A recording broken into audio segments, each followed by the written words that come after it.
Satu lagi dia kata apa? Hamba Allah tu, bila mesyuarat ulama-ulama nak keluar fatwa ni, keliru tak boleh. Saya selak terai. Tarik terai tanya terus Nabi. Wih, hebat. Ingat jawatan kuasa fatwa perlis pun lepas ni mesyuarat nak kena bawa terai tak?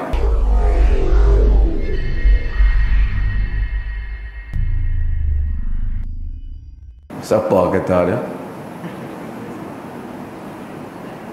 Tuan-tuan, ilmu hadis ini masalah kepada sebahagian orang yang mana mereka ada gharad yang lain, ada tujuan yang lain. Dia kata orang dulu tulis kitab, ulama dulu kalau tengok hadis ni sahih tak sahih, tanya Nabi terus. Tanya Nabi terus. Tuan-tuan, kalau semua orang buat dakwaan macam tu, agama akan jadi semua hadis palsu. Saya tanya Nabi. Dulu golongan pelampau sufi, bukan semua sufi pelampau, ada sufi yang baik, yang saleh, tapi sufi yang menyeleweng. Dia kata haddatsani qalbi an rabbi, jantung hatiku telah meriwayatkan daripada Tuhanku. Jadi tak perlu nak tahu hadis sahih, tak payah duk buat kajian macam ni. Tanya Nabi terus. Assalamualaikum Rasulullah, hadis ni sahih ke tak? Sahih. Okey, saya tulis. Kalau buat macam tu, tak ada ilmu. Tuan-tuan, al-imam, ulama-ulama hadis ketika Nabi masih ada, orang seperti Ibnu Abbas. Ibnu Abbas ni Nabi doa kat dia, Nabi doa kat dia. Ketika dia di rumah Maimunah tu, Nabi doa kat dia, Allahumma faqihhu fid din wa 'allimhu ta'wil, Allahumma 'allimhu al-kitab wal hikmah, dalam sebagian riwayat, dalam riwayat Bukhari. Allah faqihkan dia agama. Pun begitu, apabila Nabi tak ada, dia tak kata bila aku tak keliru, aku ni sepupu dengan Nabi, Allahumma salli ala Muhammad, Rasulullah dia tak ada.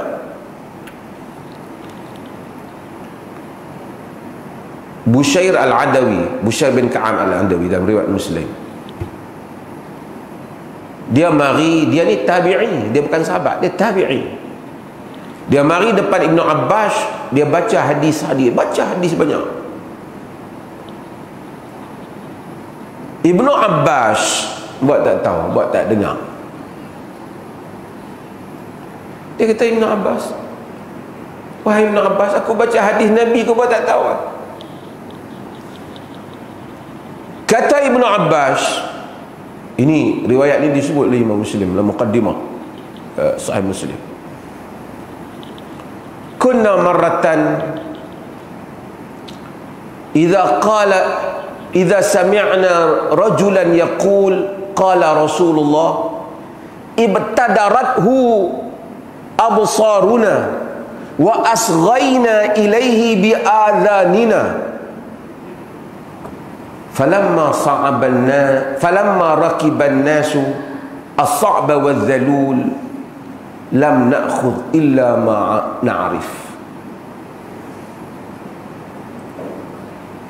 Kata Ibnu Abbas, kunna marra, kami dulu, idza sami'na rajulan yaqul qala Rasulullah, apabila kami tengok satu orang kata qala Rasulullah, ibtadarathu absaruna, mata kami terpandang ke dia, wa asghayna ilaihi bi adhanina, kami pasang telinga kami nak dengar dia kata apa. Pasal qala Rasulullah. Falamma rakiban nasu as-sa'ba wadh-dhalul, apabila manusia telah naik menunggang as-sa'ba wadh-dhalul. Sa'ba wadh-dhalul ni Arab kata. As-sa'b, sa'b unta hak payah naik. Wadh-dhalul ialah unta hak senang naik. Maksudnya apabila manusia dah macam-macam jenis dah berjadi, la na'khudhu illa ma na'rif. Kami tak akan ambil melainkan apa yang kami tahu.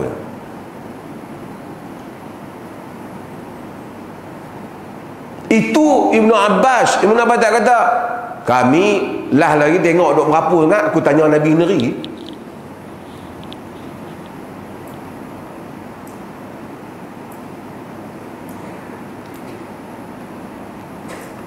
Muhammad ibn Sirin, tabi'i besar, anak murid sahabat Saleh. Ni geng-geng mimpi ni, dia suka cerita Muhammad ibn Sirin. Muhammad ibn Sirin ni macam, bukanlah dia seperti Nabi Yusuf. Dia ada kalangan umat Nabi ni penafsir mimpi, hebat tafsir mimpi. Muhammad bin Sirin. Muhammad ibn Sirin kata, Saleh lah dia, Muhammad ibn Sirin tabi'i.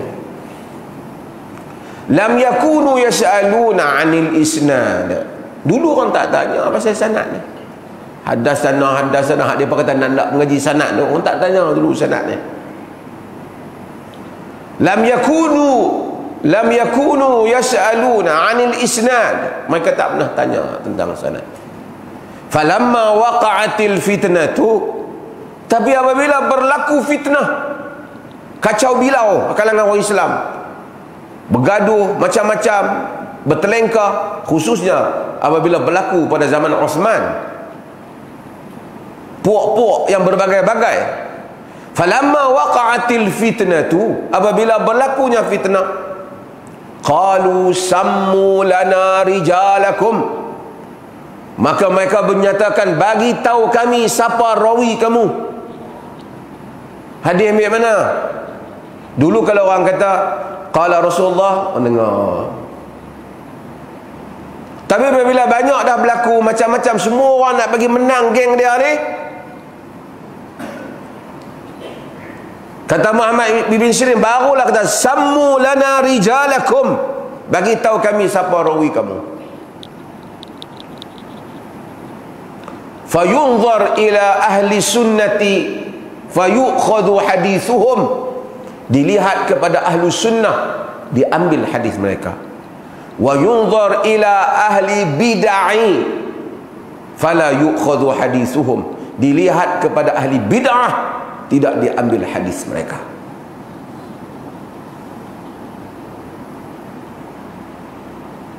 Tengok rawi. Dia kata apabila telah berlaku kekeliruan, sahabat-sahabat dan para tabi'in, anak murid yang saleh, kami semua tanya Nabi terus lah. Tentu apa akan berlaku kalau semua orang buat dakwaan macam tu? Hadis ni memang hamba kata tak sahih, tapi guru kami tanya Nabi terus. Runtuh semua binaan agama. Satu lagi dia kata apa? Hamba Allah tu, bila mesyuarat ulama-ulama nak keluar fatwa ni, keliru tak boleh, selak terai, tarik terai, tanya terus Nabi. Wih, hebat. Ingat jawatan kuasa fatwa perlis pun lepas ni mesyuarat nak kena bawa terai tak?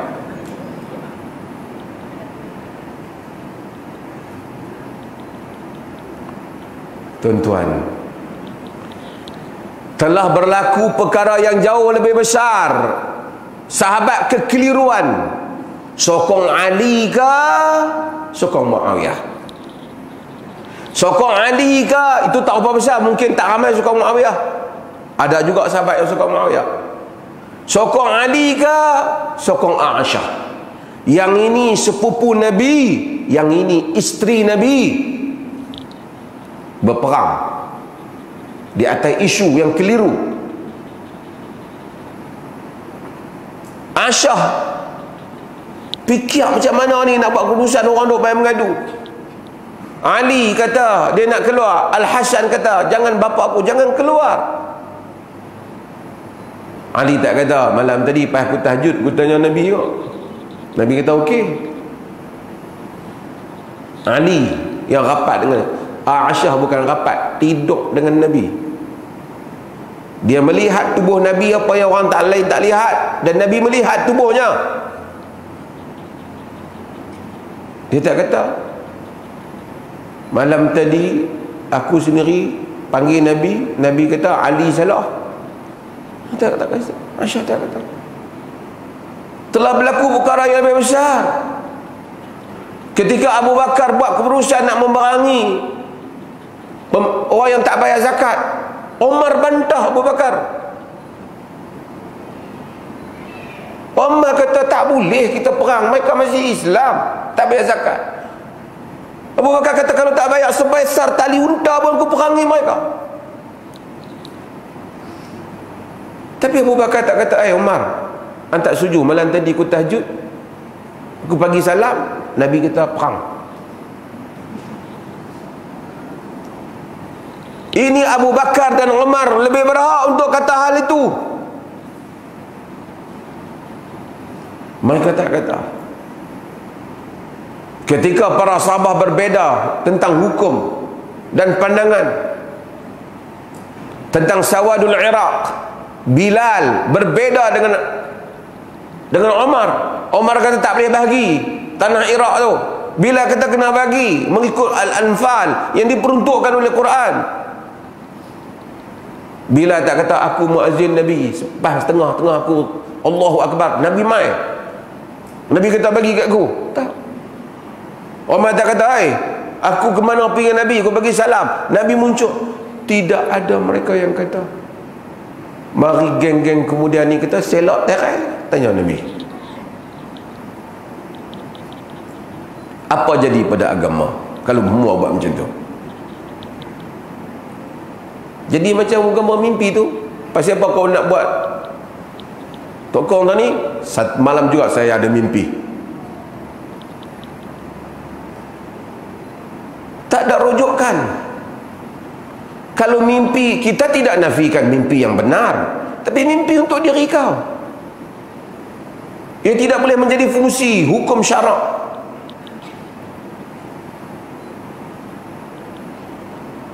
Yang baru. Dan ini kita kena hati-hati, kerana hal ni akhirnya orang yang klaim-klaim macam ni, buah akhirnya ialah kembali kepada diri mereka sendiri. Akhirnya orang akan nampak hebat dia lah, mimpi dia lah akhirnya. Itu saja. Imam Syafi'i, hebat mana Imam Syafi'i? Terlalu hebat. Nasirus sunnah, pembela sunnah. Kecil-kecil hebat dah. Hafal Muwatta. Tapi bila Imam Syafi'i rahimahullah dia pergi ke Baghdad, di sana dikeluarkan fatwa bagi mazhab dia yang qadim. Kemudian dia pergi ke Mesir, mazhabnya yang baru.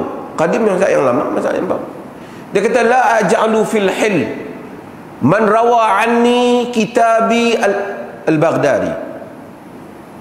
Aku tidak halal orang yang meriwayatkan kitab aku masa di Baghdad.